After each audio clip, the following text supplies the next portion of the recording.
You reach for a second helping before you've even decided to. The plate in front of you is already empty, and your hand is moving toward the pan anyway. You're not hungry, not really, but something in you wants more, just in case. You don't think about it. You never do. It feels like weakness, like a lack of discipline, like something broken in you that other people don't have to fight. But that pull toward more food than you need, that quiet, persistent urge to store rather than stop, is not a flaw. It is one of the oldest, most successful survival mechanisms your body has ever built. And understanding where it came from changes everything about how you see your own hunger. To find the origin of this instinct, go back further than agriculture, further than fire, further than your own species. Go back millions of years to a world where the difference between eating today and eating next week was never guaranteed. Early primates that could store extra energy as fat when food was abundant had a real advantage over those that couldn't. When the fruit disappeared or the dry season came, the ones with reserves survived, the ones without them didn't. Natural selection doesn't reward moderation. It rewards whatever keeps an animal alive through the next shortage. And for millions of years, shortage was the default condition of life, not the exception. Researchers studying the metabolism of early hominins describe this as the foundation of what's often called the thrifty gene hypothesis, first proposed by geneticist James Neal in 1962. Neal argued that populations who survived repeated cycles of feast and famine would have been shaped by selection to store fat efficiently and release it slowly, an adaptation that was life-saving for tens of thousands of years and only became a liability once famine stopped being a regular feature of human life. His hypothesis has been debated and refined for decades, but the core insight holds up. A body built to expect scarcity does not know how to behave in a world of permanent abundance. For most of human history, that scarcity wasn't occasional, it was constant. Anthropological studies of hunter-gatherer societies show that food availability was unpredictable across seasons, with periods of relative plenty followed by weeks or months of real deficit. A successful hunt didn't mean the group was fed for the year, it meant they were fed for now, and the body's job was to make now last as long as possible. Eating past fullness after a rare kill wasn't gluttony, it was insurance. Every extra calorie converted to fat was a calorie that might be the difference between surviving the next lean stretch and not. Picture a small group of early humans on the edge of a grassland tens of thousands of years ago. They've just brought down a large animal after days of failed attempts. There's more meat than they can eat in one sitting, more than they can easily preserve. They eat, and they keep eating, well past the point where a modern nutritionist would call it enough, because their bodies are doing exactly what evolution built them to do: seize the surplus while it exists. Nobody in that group feels guilty. There is no concept of overeating. There is only the urgent, wordless logic of storing energy against a future that has never once been guaranteed.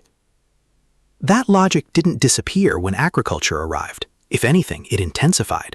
Farming created new kinds of instability. A single failed harvest could mean famine for an entire community. Skeletal evidence from early agricultural populations shows recurring signs of nutritional stress, seasonal cycles of surplus and shortage tied directly to planting and harvest. The body's fat-storing instinct wasn't obsolete in this new world. It was still essential. For thousands of years after humans began farming, hunger was not a distant memory. It was a near-annual event.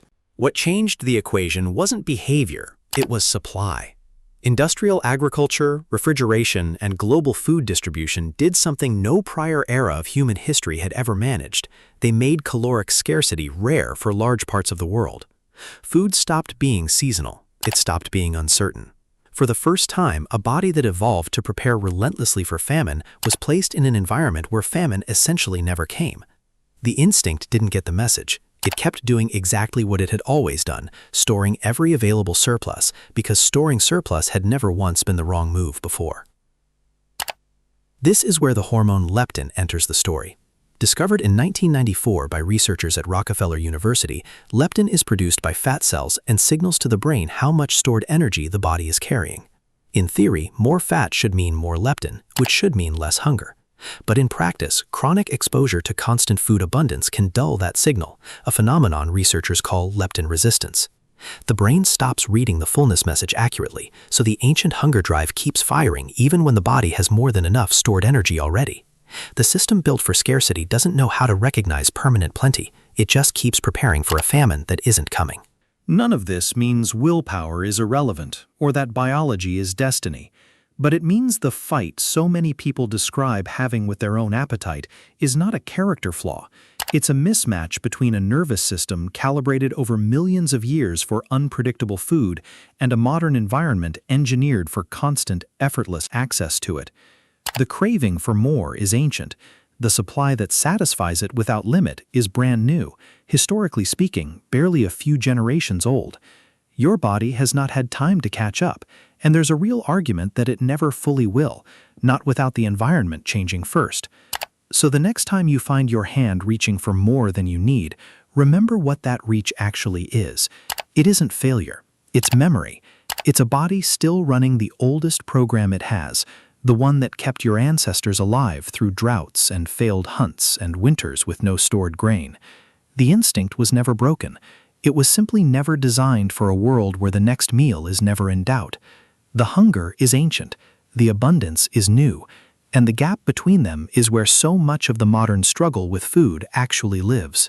If you made it this far, you are exactly the kind of person this channel exists for. We make videos like this one every week about ancient human behavior, about what your body still remembers, about the gap between the world you were built for and the one you actually live in. If that is something you want more of, hit subscribe.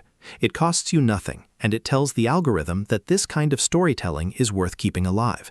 See you in the next.